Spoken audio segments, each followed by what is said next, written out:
bienvenidos a este nuevo episodio del Bufete Manueli, el podcast. Yo soy la licenciada Mónica Camuy Natal y hoy vamos a estar hablando de un tema sumamente importante, habiendo sido las elecciones el pasado martes. El tema de hoy será sobre las implicaciones del resultado electoral, habiendo escogido Puerto Rico a Jennifer González y en Estados Unidos para la presidencia a Donald Trump. Les recuerdo que este es un episodio semanal donde hablamos de temas de interés político, social, legal y en general de interés para toda la comunidad. Y tenemos aquí al licenciado Rolando Manueli. Hola Mónica, ¿cómo estás? Estoy bien. Sí, yo creo que es una excelente el contestación, ¿verdad? Que estamos vivos, estamos bien y estamos prestos a seguir compartiendo con el público estos temas tan importantes. Así que recuerdo, ¿verdad?, que todas las personas que quieran suscribirse al canal de YouTube, donde están todos estos episodios, y los que quieran ver el podcast en las plataformas de podcast, pueden buscarnos ahí por Bufete Manueli Informa, el podcast, y ahí tendrán entonces acceso a todos los episodios que hemos publicado. Estamos en la tercera temporada del podcast, así que tenemos temas de interés jurídico y también de interés social, económico y político. Así que para arrancar este tema queremos empezar a hablar del contexto electoral. ¿Cómo se fue desarrollando esta temporada de elecciones y qué pasó en el día de las elecciones?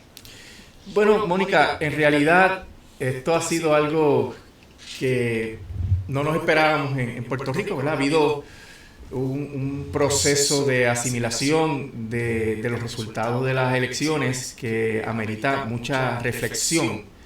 Pero si vamos a hacer un recuento breve de qué fue lo que pasó aquí, tenemos que señalar sin duda, número uno, que la ley electoral y su reglamento, que fue preparado por el Partido Nuevo Progresista y avalado por el Partido Popular Democrático, que en un momento dijo que iba a derogarlo, pero no se atrevió a derogarlo, pues ocasionó toda una serie de eventos que sin duda perjudicaron la democracia en Puerto Rico y perjudicaron el acceso de los partidos de minoría a los procesos electorales. Tú recordarás que cuando se planteó el asunto de que se podía hacer una alianza para combatir, ¿verdad?, el bipartidismo, pues ese fue uno de los primeros casos donde impugnaron que se pudiera hacer un acuerdo para presentar candidaturas en común entre dos partidos, cuando la historia de Puerto Rico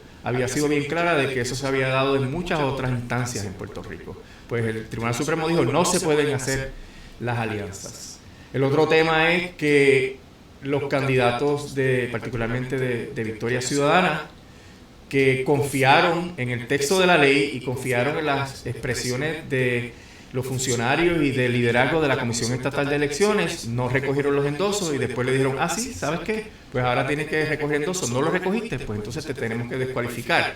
Y descualificaron a dos incumbentes, Mariana Nogales y Rafael Bernabe, un senador y una representante, en una decisión también altamente cuestionable, y se salva a Naima Rivera Lacén por una cuestión técnica, que la persona que estaba en oposición a su nombramiento o a su candidatura no apeló, y en ese sentido los demás no tenían legitimación activa, pero también la hubieran sacado de la papeleta. Y ahí vemos que esos dos incumbentes, senador y representante, que tuvieron que ir a la elección por write-in, eso es bien difícil.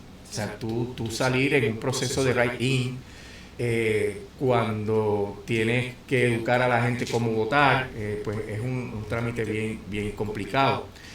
Por otro lado, todos los días había denuncias sobre irregularidades en el proceso de la votación adelantada, de los encamados, de cómo no se podía hacer campaña política en la Comisión Estatal de Elecciones y ahí había gente, cómo había datos que se filtraban a diferentes, ¿verdad?, personas no autorizadas a tener esos datos, toda una serie de escándalos. Yo decía, esto cada 2 o 3 días sale algo que implica que hay una actitud de no respetar la ley electoral, de no respetar la voluntad de los electores, de inducir a gente a votar de cierta manera cuando eso no se puede hacer, y era escándalo tras escándalo. Y llega el día de la elección, pero luego de una campaña muy dura, durísima, ¿verdad? En términos de ataques, de mentiras, los ataques personales, en términos de que los candidatos de la alianza eran comunistas, eran corruptos, eran mentirosos, estaban aliados con figuras internacionales socialistas o comunistas. Y todo este discurso de miedo de que, mira, si ganan los de la alianza te van a quitar los cupones de alimentos, te van a quitar el pasaporte, te van a expropiar las tierras. Y eso evidentemente son expresiones que son falsas, que se cae de la mata. Pero ¿qué pasa? La prensa corporativa le dio resonancia a todo eso y generó entonces un proceso de miedo en el pueblo de Puerto Rico que ocasionó una avalancha, no solamente de electores del PNP que votaron por Jennifer González, sino también, a mi juicio, los electores del Proyecto Dignidad, porque el crecimiento del Proyecto Dignidad que se estaba anticipando no se dio. Muchos electores del Partido Popular Democrático votaron por la candidata del PNP, y todo a base de unas premisas que son totalmente falsas. En muchas ocasiones se discutió por qué Juan Dalmau no podía traer la independencia a Puerto Rico, por qué Juan Dalmau no se podía convertir en un dictador, porque Juan Dalmau no le podía quitar los fondos federales a las personas, no le podía quitar los cupones, ni el Medicaid, ni el Medicare. Pero eso no fue suficiente, Mónica, para que la gente dijera, pues aquí lo que se está planteando es un voto por una mejor administración pública, por una mejor administración sin corrupción, por una mayor sensibilidad, un programa de gobierno con una mayor sensibilidad al pueblo de Puerto Rico, y que permitiera que Puerto Rico empezara a tener un futuro donde los puertorriqueños que están fuera empezaran a regresar al país, donde los puertorriqueños que están fuera consideraran comprar su casa, tener su familia aquí en Puerto Rico, porque como vamos, la situación va tan difícil que la gente lo que considera es a qué estado me voy a ir y cuándo es que me voy a ir, y no hay expectativas de que la situación mejore. Entonces, toda esta situación de un control partidista de los procesos electorales, exclusiones de candidatos, ponérselo difícil a los partidos minoritarios y una campaña de mentiras y de miedo, pues ocasionó esta avalancha de votos que tuvo la candidata del PNP, que no solamente se reflejó en la candidata del PNP, sino se reflejó en haber ganado la Cámara y el Senado. O sea que ellos tienen control. Obviamente estamos hablando de un control bajo la bota de la Junta de Control Fiscal, que ellos van a tener que lidiar con ese problema, van a tener que lidiar directamente con el problema del plan de ajuste de la deuda de la Autoridad de Energía Eléctrica, y van a tener que lidiar con el problema de la administración Trump, porque para colmo, ¿verdad?, gana también Donald Trump en Estados Unidos, también dejó con la boca abierta a mucha gente esa victoria aplastante, y se estima, no se sabe todavía con certeza, pero que podrían tener la Cámara y el Senado. Y si tienen la Cámara y el Senado, pueden imponer la agenda del proyecto 2025, que el que no lo ha leído, por favor, búsquelo y lo lee, ¿verdad? O mira los resúmenes que hay, porque tiene unas implicaciones gravísimas para el pueblo de Puerto Rico, y tiene unas implicaciones también para el orden global, los planteamientos que se están haciendo. Y ese proyecto 2025 me preocupa aún más porque gana aquí la candidata del PNP que apoya a Donald Trump y por tanto al proyecto 2025. O sea que no podemos esperar que si Donald Trump viene a implantar el proyecto 2025 a Puerto Rico también, pues vamos a tener una defensora de los derechos de los puertorriqueños en eso, porque ella es parte del Partido Republicano y apoya las políticas de Donald Trump. Así que hay una tormenta perfecta para que se impongan toda una serie de medidas que pongan en riesgo lo que nosotros aspiramos aquí en Puerto Rico, que es sanar la administración pública, sanar la economía, reducir al menos la desigualdad que hay en el país y crear unas mejores condiciones de vida para Puerto Rico. Así que la situación de tener a Donald Trump en Estados Unidos y a Jennifer González en Puerto Rico no trae ningún beneficio, particularmente cuando ya se rumora que, número uno, ya está claro que la estadidad no la esperen porque no va a llegar, porque los republicanos se oponen a la estadidad, pero lo peor de todo, que Donald Trump podría reclamar que los fondos que ya se asignaron a Puerto Rico se distribuyan en otros estados a base de la teoría de que aquí no se han usado y no los ha usado el PNP, y a base de este prejuicio y insensibilidad que tienen los republicanos y particularmente los MAGA sobre Puerto Rico, que es lo que se reflejó en la actividad aquella donde aquel comediante dijo que nosotros éramos una isla llena de basura flotando en el Caribe.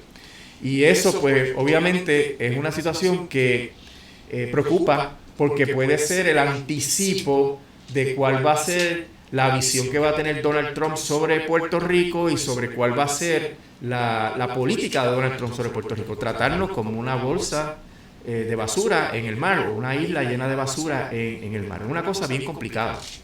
Y uno de los planteamientos como candidata a la gobernación de Jennifer González era que ella, pues es allegada de Donald Trump, así que en la eventualidad de que Donald Trump también ganara, pues ella podía promover la estadidad y entonces podía promover a que Puerto Rico tuviera ese trato igualitario. Pero justamente un día después de las elecciones, Mitch McConnell dice que no se van a emitir nuevos estados.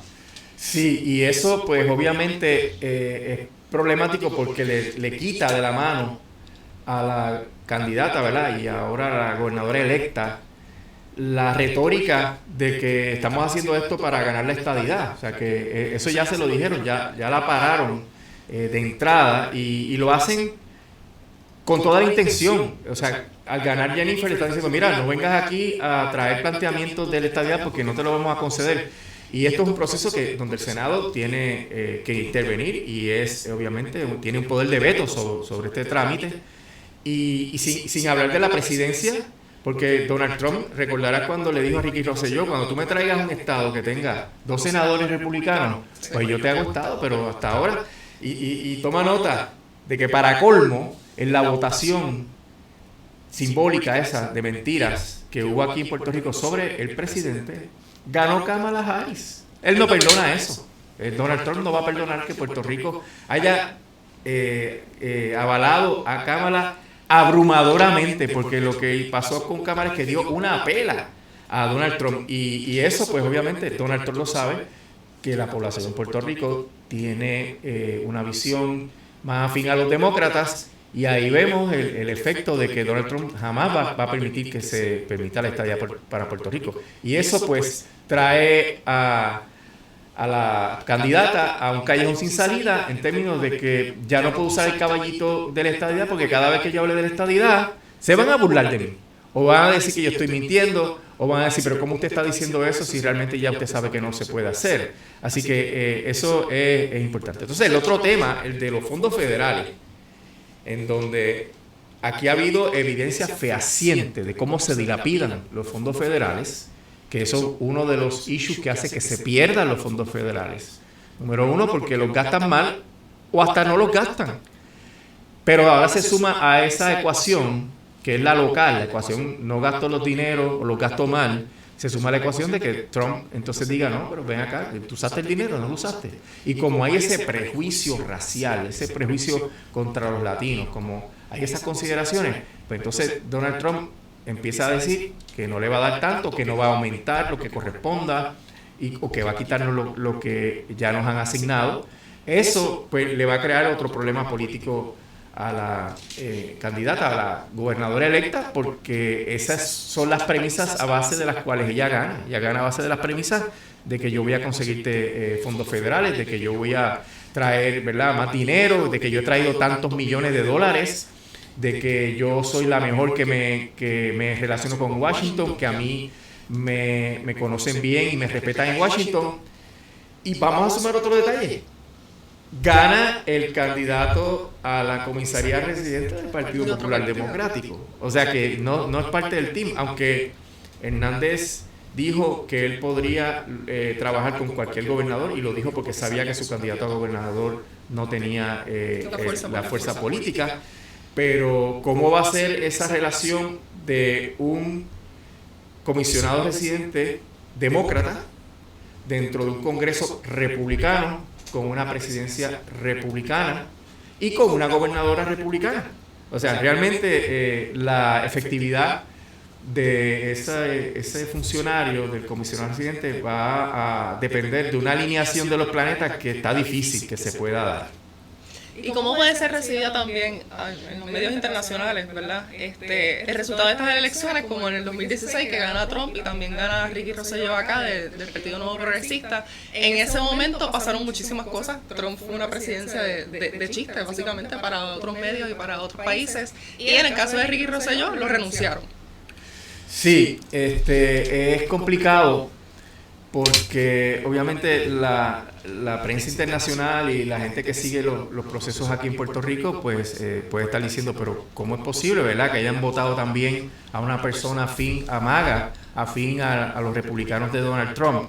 Pero yo creo que la noticia que más va a reseñar la prensa es la candidatura de Juan Dalmau como un candidato a la gobernación independentista que sacó más de 300, yo creo que está por 365,000 votos aproximadamente. Hasta el momento 364,000 y pico. Okay. Que eso es realmente histórico.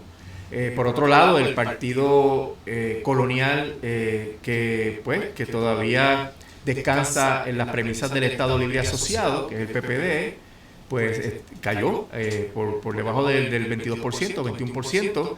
Y eso es también histórico porque ese partido dominaba, ese partido sacaba 60% de los votos en su época dorada, y ya eso indica que hay otra nueva época, ¿verdad? Otra nueva historia política de Puerto Rico, en donde se han alineado las fichas para que estén los anexionistas y de derecha, que están agrupados bajo el PNP, y otro sector que es de centro izquierda, que está agrupado en la Alianza y en el Partido Popular Democrático.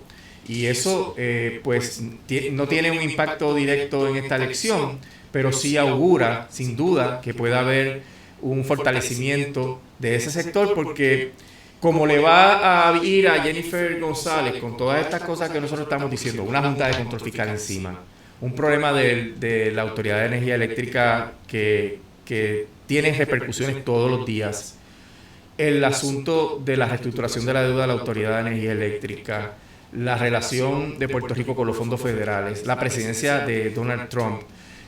Yo creo que esto va a ser una situación de escándalo tras escándalo, mala noticia tras mala noticia, día a día, que sin duda va a tener un impacto dramático en las posibilidades de que Jennifer González sea electa. Recuerda que todos los gobernadores que han pasado en los últimos años no han podido revalidar un segundo término. Así que yo veo esto como una misma situación, y corresponderá a los grupos de oposición a Jennifer González establecer las estrategias para que no ocurra lo que ocurrió en esta campaña electoral, donde todos esos obstáculos que se pusieron a estos dos partidos minoritarios, a la alianza como tal, todas las trabas, todas las piernas que le pusieron para que se cayeran, pues se tiene ya una experiencia. La ley electoral, si hay ya mayoría en el Senado y en la Cámara, la pueden cambiar los PNP para hacerla más rigurosa. Ahora entra en la etapa de la ley que dice que solamente va a haber 2 partidos principales y los demás partidos no van a tener representación. O sea que es realmente algo alarmante, que requiere que haya un proceso de reflexión en los partidos minoritarios y que permita una estrategia para acabar con esta situación de que tenemos ese Partido Nuevo Progresista engañando al pueblo en cuanto a que viene la estadidad y no viene la estadidad, y engañando al pueblo en cuanto a qué cosas terribles pasarían si otros grupos advienen al poder, aun cuando tengan el mejor programa político, económico y social de beneficio para el país. Ellos lo demonizan y hacen que entonces estos partidos, no, por el miedo, pues no puedan prevalecer en las elecciones. Y como se va a poner cada vez peor, Mónica, porque mi planteamiento es que la situación va a estar cada vez peor, y hay que ver cómo se puede instrumentar una estrategia que permita que el pueblo entienda que votando por miedo no vamos a lograr pues mejorar la calidad de vida aquí en el país.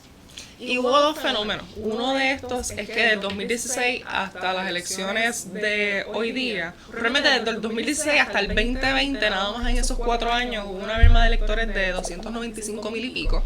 Hasta el día de hoy no tenemos todos los números de los electores de estas elecciones porque todavía hay como un 10% de los colegios que no se han reportado y el voto adelantado, pero se sabe que probablemente la cifra ha aumentado. Pero en general los dos partidos mayoritarios ya no son tan mayoritarios porque desde el 2016 hasta el 2024 ellos en conjunto han perdido sobre 400,000 y pico de electores. Y eso se vio entonces en el avance del segundo puesto de Juan Dalmau. Sí, y eso trae también a la mesa la urgencia de establecer mecanismos de segunda vuelta que permitan que los gobernadores de Puerto Rico tengan la oportunidad de salir electos con la mayoría de los votantes, no con el 30 o el 39 o el 40, si es el 40%. Y eso es algo que siempre se ha discutido aquí en Puerto Rico y que ahora se hace urgente. Los gobernadores últimos que hemos tenido han estado en el 30 y pico por ciento. Y ahora la gobernadora electa está todavía en el 30 y pico por ciento y no es representativo. La mayoría del país no votó por Jennifer González y una segunda vuelta haría que entonces fueran los dos candidatos principales, el 1 y el 2, a una elección y ahí el pueblo podría expresarse sobre cuál es su preferencia y el que gane, excelente, pero ganaría con la mayoría de los votos. Me parece que eso es parte de la agenda que tiene el país. No creo que Rivera Chat en el Senado y Johnny Méndez en la Cámara de Representantes le den paso a una legislación para establecer una segunda ronda. Ya ellos... Muy poco probable. Sí, ya ellos han rechazado eso, pero es lo que el país pediría para que sus gobernadores o gobernadoras tengan la mayoría del pueblo en estos procesos electorales detrás del mandato, porque actualmente son mandatos que son prácticamente pues, de agua. Pero hay otra situación más. En la medida en que tú solamente estás electo por un 30%, pues tú tienes el 70%, el 60 y pico por ciento detrás de ti, que no están detrás de ti.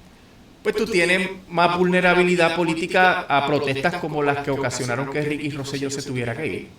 En el proceso de salida de Ricky Rosselló hay que contar que él no tenía un apoyo mayoritario del pueblo de Puerto Rico y al no tener ese apoyo mayoritario, pues entonces cuando vino las protestas, pues se notó la fuerza del pueblo, se notó la fuerza que hizo que los que apoyan al PNP o apoyaban a Ricky Rosselló le fueran quitando el apoyo hasta que finalmente él se vio solo. Él no se va porque él reflexionó y vio que era lo mejor para el país, no, él se va porque lo dejaron solo. Y eso es porque como gana con un 30 y pico por ciento, pues la mayoría de la gente no está a favor de él. Están los apáticos, pero están los que realmente entienden que hay que hacer cambios en el país, que se tiraron a la calle. Yo no anticipo, yo no descarto, Mónica, que con esta situación de Donald Trump en la presidencia, la Junta de Control Fiscal, la ausencia de un programa que lidie con el problema de la desigualdad, con el problema de Luma y con todos los demás problemas que tiene Puerto Rico, con la corrupción, ocasiona que el pueblo se vuelva a tirar a la calle en contra de Jennifer González. Ayer había gente en la Fortaleza protestando en contra de Jennifer González, a pesar de que ella todavía no es la gobernadora. Y eso pues implica que tienes una energía potencial en contra, porque los 365,000 o los que sean al final del escrutinio que votaron por Juan Dalmau tenían una esperanza que se vio tronchada por toda esta serie de eventos que no son eventos que deben ocurrir en un país democrático y que obviamente crean una frustración bien grande en el pueblo y que en su momento, con todas las cosas que estamos acostumbrados a que pasen aquí, pero puede llegar que un momento en que el pueblo no aguante esta situación. Que precisamente esa campaña sucia que se le hizo a la alianza de comunistas y socialistas, donde se perderían los fondos federales, donde socialmente íbamos a estar peor, donde las instituciones podían cerrar, realmente eso es lo que puede pasar como consecuencia del gobierno PNP, porque en el pasado lo hemos visto. Exacto. yo creo que podrían tener una sopa de su propio chocolate, en el sentido de que le estar diciendo todas esas cosas de la oposición, pues ahora mismo hay una tormenta perfecta para que le pase todo, lo que llaman el karma, ¿verdad? Si tú le deseas mal a alguien o le haces algo malo a alguien, eventualmente el universo te va a dar el mismo castigo. Y me parece, ¿verdad?, como hemos dicho, que hay una tormenta perfecta para que la gobernación de Jennifer González sea muy difícil, sea una que esté lidiando todo el tiempo con tropiezos con el gobierno federal. Aparte de que no podemos descartar, porque es lo que siempre se ha dicho, de que viene una ronda de arrestos relacionados a la corrupción. Aparte de que con todo lo que se pudo documentar de las irregularidades en las elecciones, antes y durante las elecciones, el FBI tiene una división en Puerto Rico bregando con el issue electoral. O sea que podríamos anticipar arrestos también relacionados a esto. No sabemos realmente qué pasó. Mira, yo fui funcionario de colegio y en mi colegio la tarjetita y la máquina no transmitió. Y al no transmitir, pues uno se queda pensando, ¿y qué pasó aquí, verdad? ¿A quién le dan esto? ¿Quién recibe los datos? ¿Quién pasa a certificar que eso no se destruyó, que realmente no se transmitió? Porque no hay visibilidad, porque ellos tienen control de todo. Como digo, ellos son los partidos mayoritarios, son los que mandan en el proceso. Y eso genera también mucha incertidumbre. Yo he visto muchos comentarios. Se está haciendo una investigación sobre los colegios que no pudieron transmitir y qué pasó con esas tarjetas.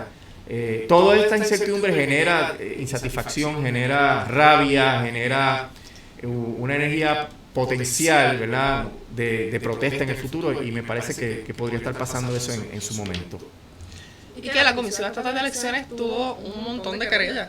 Justamente antes del proceso electoral, también en las primarias habían pasado problemas con las máquinas, también tenían que ver con la luz, pero parece ser que no hay consecuencias y que el único trabajo que tiene la Comisión Estatal de Elecciones, que es prepararse para esos procesos electorales, realmente no se está dando. ¿Cómo tú lo ves? Sí, bueno, no resolvieron ningún caso de las querellas durante este proceso. Las querellas generalmente no podrían revertir esos votos, ¿verdad? Está difícil, si es que no tomaron las medidas para mantener esos votos aparte y poder entonces anular esos votos.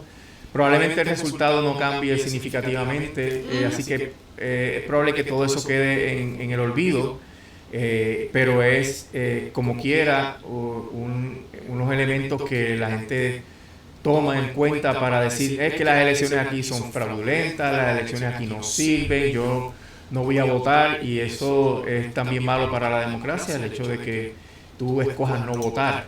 De hecho, la participación, no la tenemos finalmente cuál fue la participación electoral en términos porcentuales, pero ha ido bajando año tras año, así que es probable que este año también esté más o menos como en las elecciones pasadas, un poquito más, un poquito menos, pero implica que hay mucha gente que no le interesa el proceso electoral, que mucha gente que no sabe que la importancia de eso y escoge no participar. Y si tú tienes esa idea de que las elecciones están amañadas, que las elecciones no sirven, pues obviamente no vas a tener la intención o no vas a tener el entusiasmo de participar en estos procesos. Así que hay muchas consecuencias de lo que ocurrió, ¿verdad?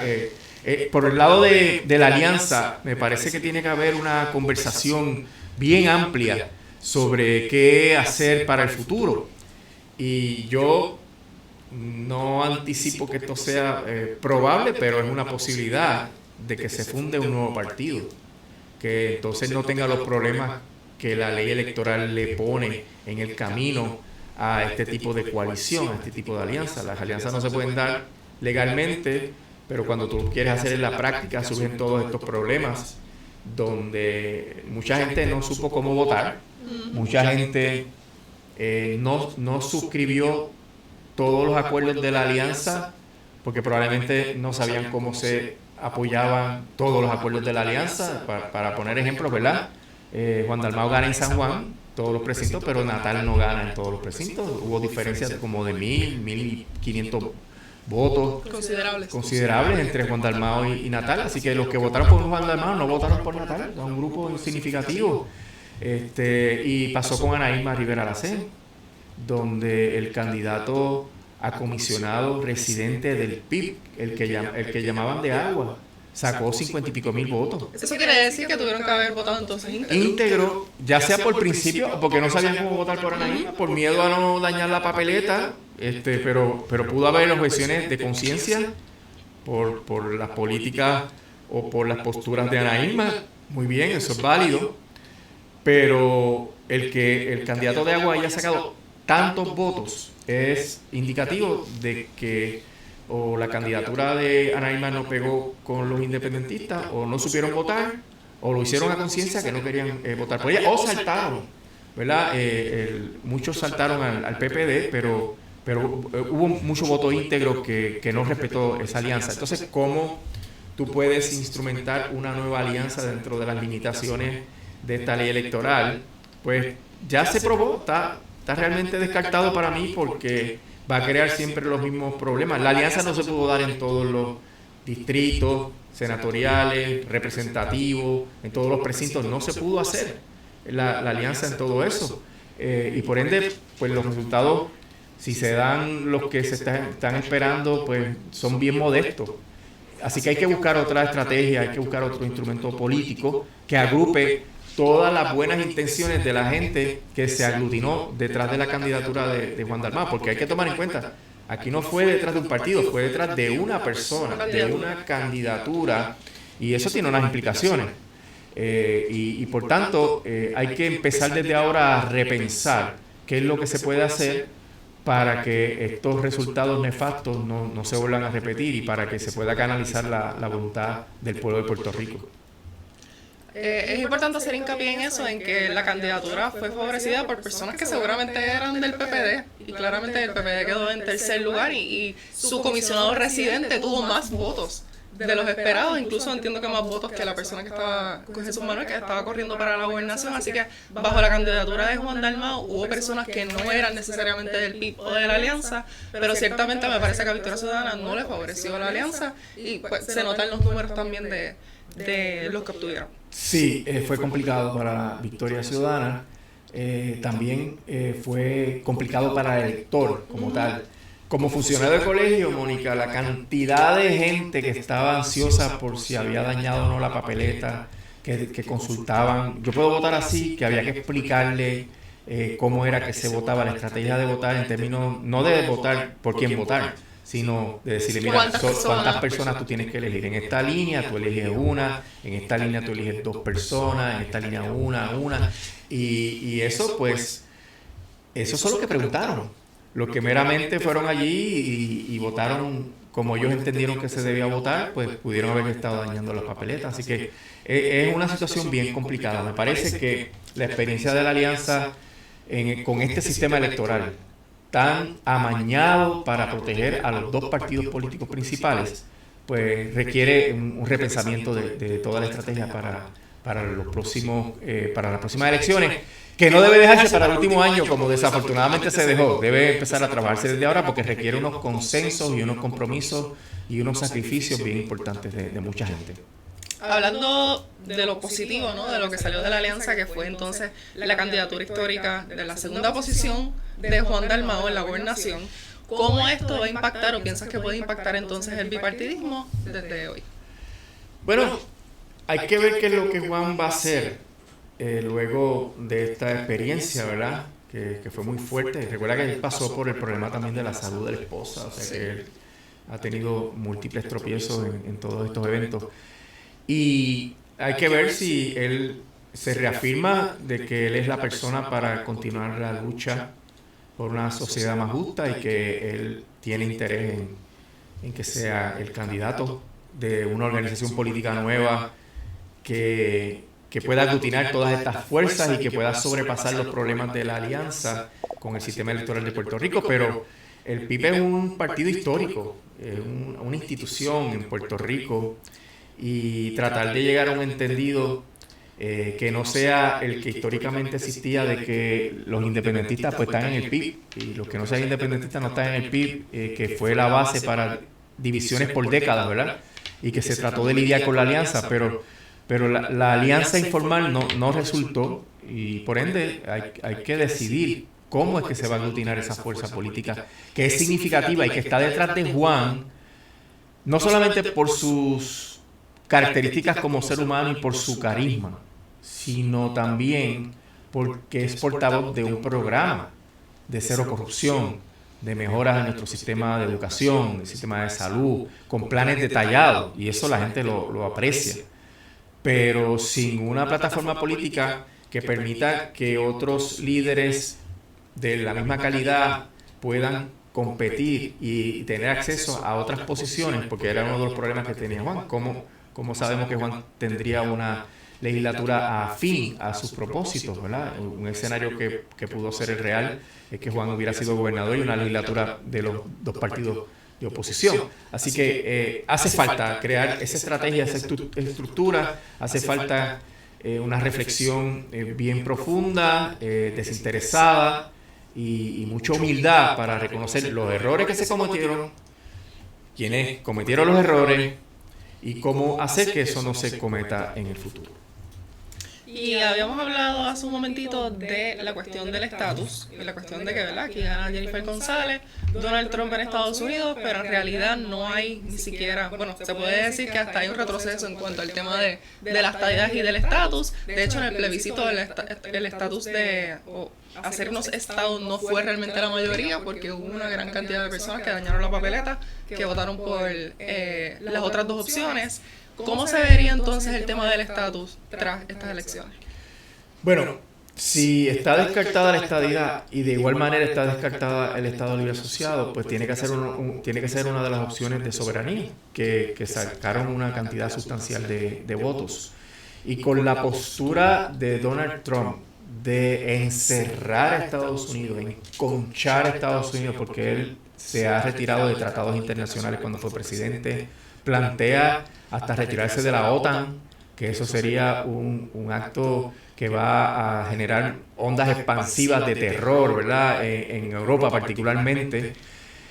Ha planteado acabar con la guerra de Ucrania en un día, está planteando acabar con toda la guerra. Eso tiene unas implicaciones en términos de la política internacional de Estados Unidos, de este imperialismo, este guerrerismo. Estados Unidos se va a enfrentar a otros bloques económicos hegemónicos como los BRICS.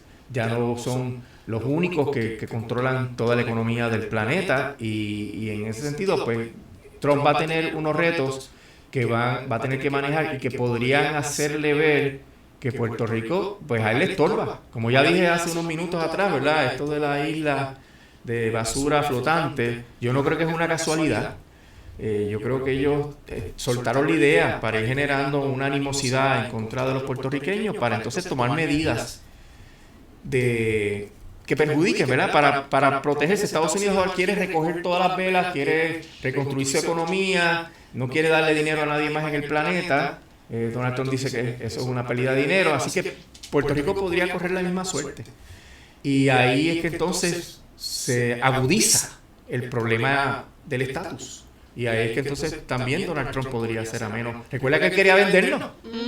Y nos puede vender hasta regalar, según los casos insulares. Pero que él podría entonces estimar que la mejor salida para Estados Unidos es, él tira números y decir, Puerto Rico cuesta dinero, a pesar de que es falso. Puerto Rico le genera dinero a Estados Unidos por las exportaciones, por las ganancias que generan las compañías americanas en Puerto Rico. El balance es positivo para Estados Unidos, pero él lo ve en términos del presupuesto. Recuerda que Estados Unidos está en un déficit brutal, tiene una deuda externa increíble, inimaginable, impagable también. De hecho, hay economistas que están diciendo que la deuda no hay que pagarla, porque como nosotros dominamos el mundo y tenemos las fuerzas militares más grandes del mundo, no hay que pagar la deuda. A ese nivel se están planteando el problema. Pues Donald Trump podría escoger tratar de resolver ese asunto de la deuda y ver a Puerto Rico como un obstáculo para esos planes, y entonces iniciar un proceso que puede ser abrupto o puede ser consensuado como debiera ser. Entonces, ¿estará Jennifer González apta para negociar un asunto de un tratado de libre asociación o la concesión de la independencia para Puerto Rico? Eso está por verse, así que, pero yo creo, Mónica, que pueda haber una situación en la cual Puerto Rico se encuentre, y más con esos resultados de tanta gente que votó a favor de las soluciones de soberanía, donde tengamos entonces a la vuelta de la esquina una solución de nuestro estatus político por la conveniencia de Estados Unidos y de Donald Trump, por la visión de mundo, por la ideología de Donald Trump sobre cuál es el papel de Estados Unidos en el mundo. Y en esa línea hay que aclarar, y mucha gente todavía no entiendo que vean esto de esta manera. Puerto Rico es una colonia y las colonias no existen para recibir asistencia, las colonias existen para servir al imperio. Y asimismo Puerto Rico sirve muchísimo a Estados Unidos, más, como mencionaste, de lo que nosotros recibimos de Estados Unidos. Correcto. Y eso, pues, yo creo que Donald Trump lo vería en términos de dólares y centavos. Y como la hegemonía de Estados Unidos se extendería como quiera a un Puerto Rico independiente, porque nosotros tenemos una dependencia económica grandísima en Estados Unidos de los productos. Nosotros somos uno de los mejores mercados de Estados Unidos en términos de compra de productos norteamericanos. Pues dentro de esa situación, pues la cuestión sería cómo articular una solución al estatus que sea win-win, que ganemos ambas partes. Y ahí es que hay que ver, ¿verdad? Y me vuelvo a preguntar si Jennifer González sería la persona apropiada para llegar a ese entendido. ¿Qué desafíos entonces se presentan ahora en Puerto Rico, más allá de lo que hablamos, ¿verdad?, de la relación que tenemos con Estados Unidos y ahora con el presidente Trump? ¿Pero qué le espera entonces a Puerto Rico tras estas elecciones? Bueno, yo pienso que hay tantos issues sobre la mesa que van a hacer que la administración de Jennifer González sea muy tumultuosa, ¿verdad? Tenemos el issue de la Junta de Control Fiscal, del plan de ajuste de la deuda, tenemos el issue de la corrupción, de posibles acusaciones contra líderes prominentes que han cometido actos de corrupción, las investigaciones que se hagan en relación a estas elecciones. O sea, yo creo que esto va a ser controversia tras controversia, todos los días un nuevo escándalo. Y esto va a exacerbar mucho, ¿verdad?, al pueblo en cuanto a qué hacer, porque ya vimos que en el proceso electoral, pues se puede decir que salió el tiro por la culata, ¿verdad? Se quería una cosa y se logró que la gente que se quería sacar, la gente que tenía un historial larguísimo e histórico de corrupción, pues fueron los que ahora salieron electos y dominan las tres ramas de gobierno, porque dominan también la rama judicial. Así que, ¿cómo eso va a afectar la psiquis del pueblo de Puerto Rico? Pues yo creo que va a tener un impacto bien importante en la gente que tiene una aspiración de seguir viviendo en Puerto Rico, de mejorar la situación del país, que esta acumulación de eventos pues podría ser en cualquier momento explosiva, ¿verdad? Y podría generar las protestas. Ya se hizo una vez, que se vuelva a hacer no es nada. Y pienso que desafortunadamente toda esta combinación de factores aumentan la ingobernabilidad de Puerto Rico, ¿verdad? Que las agencias no funcionen, que los servicios sean peores, que el presupuesto se dilapide más, que aumente el gasto público, pero solamente para la contratación de compañías amigas del alma o que aportaron a la campaña, que se acelere el deterioro de la confianza en el gobierno por razón de la corrupción. Todo eso genera una pérdida para el país y afecta también nuestra reputación. Si desde hace muchos años en Puerto Rico los gobernantes federales, ¿verdad?, los americanos, piensan que nosotros somos un país corrupto y un país que está incurriendo en prácticas de corrupción, por eso que nos aguantaron los fondos de María, por eso que Donald Trump puso tantas trabas, etcétera, porque aquí son corruptos. Pues todo eso afecta la calidad de vida, afecta el potencial de crecimiento y afecta también la posibilidad de cumplir con los planes de ajuste de la deuda. O sea, es bien complicado. Yo lo veo de una manera pesimista, desafortunadamente, por todo lo que está en el horizonte y que tiene que ver con situaciones que van a afectar al pueblo de Puerto Rico de una manera muy grave. Yo siempre trato de concluir en una nota de esperanza, sí, tras todos estos temas. El electorado ha cambiado y el electorado cambió. Así que hay esperanza de un cambio pronto. Yo estoy de acuerdo contigo, Mónica. Lo que frustró todo esto fue los obstáculos que se pusieron en el camino legalmente, la campaña de desinformación, la resonancia que le dieron los medios a esa campaña de información, que creó un pánico en cuanto a que la gente creía que iba a perder sus beneficios federales, que muchos de ellos son beneficios que son entitlements, ¿verdad? Lo que se llama que es derechos adquiridos, que nadie se los puede quitar, nadie. Pero la gente pues reaccionó de esa manera y puede ser que sea siempre eso un factor, no importa lo que se haga, sea siempre eso un factor. Lo importante es que los que creemos en la esperanza seamos más. Yo creo que eso es lo que hay que mirar esto. Hay que creer en la esperanza y suscribo totalmente tu nota, la positiva, para que podamos salir de este atolladero lo antes posible. Totalmente. Pues aquí concluimos este episodio. Recuerda que estamos en YouTube, estamos en Instagram, Facebook, X, así que recuerda suscribir, dar like y dar share. Y hasta la próxima. Hasta la próxima, hasta luego.